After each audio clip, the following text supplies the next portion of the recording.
Act 1, Scene 4. Late that evening, Melvin is on his phone. Wait a minute.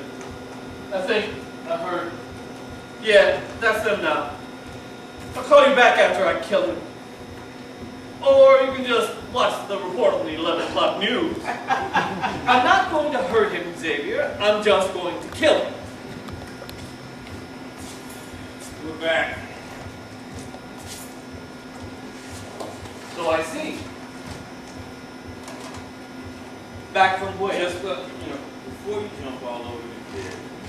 I'm not jumping all over anybody. I merely asked him a question. I'm waiting. Sorry, Dad.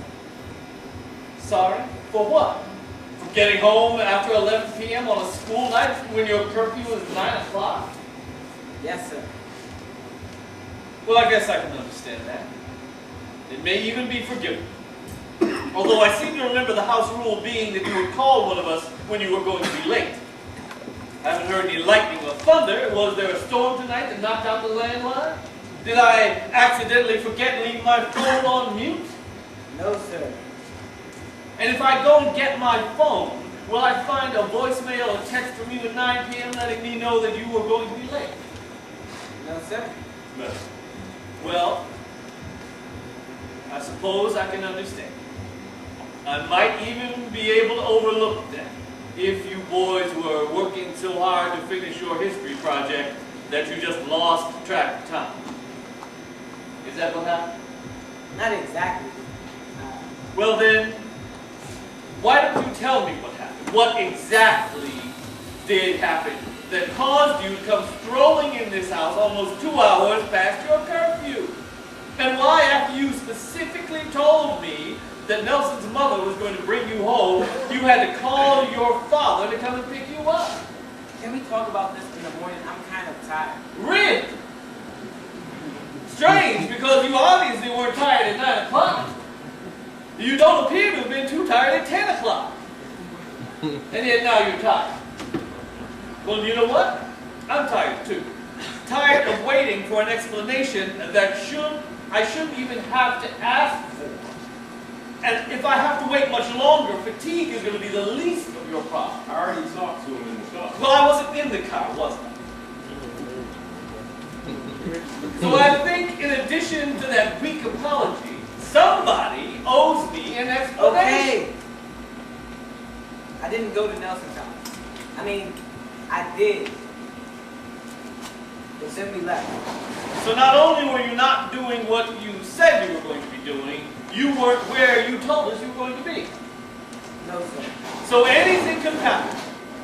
And we would have had no way of knowing about it. Like those clueless parents that you see blubbering about their kids in trouble on the 11 o'clock news every night.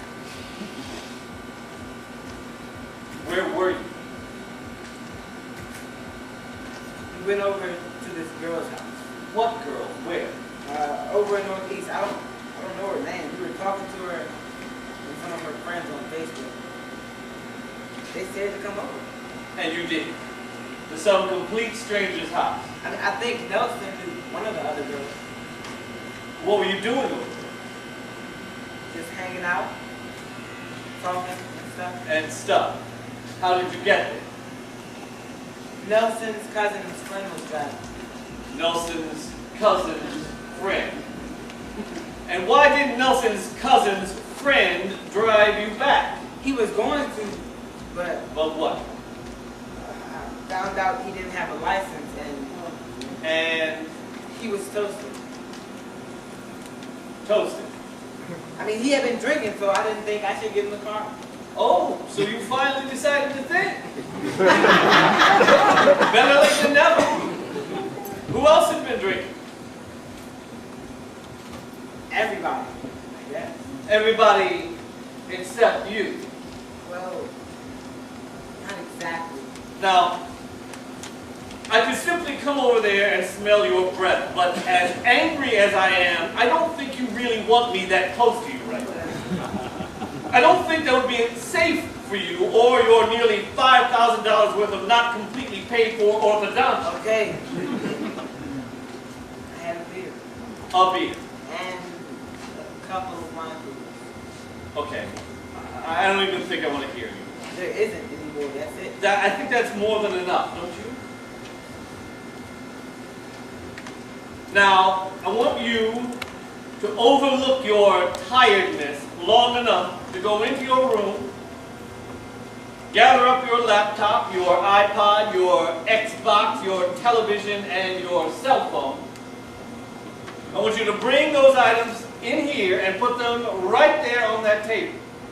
And I wouldn't hesitate if I were you. But I need my laptop to finish my homework. Oh, suddenly your homework is a priority? I'm not going to ask you again. You know, I think he was sorry. I intend to make sure that he's sorry. Okay? He did a lot of things wrong tonight, but he did one thing right. He called us instead of getting into that car with a possibly drunk, unlicensed driver. He called you, Do you blame him? among other people. You really can't. Well, you obviously can't. I mean, you've always told him in a situation like that to call us and he wouldn't be punished. He isn't being punished for calling. He's being punished for not calling. For lying. For joyriding with a drunk, unlicensed driver, guzzling beer and wine coolers, and God knows what else he's been up to tonight with the Facebook floozies of Northeast.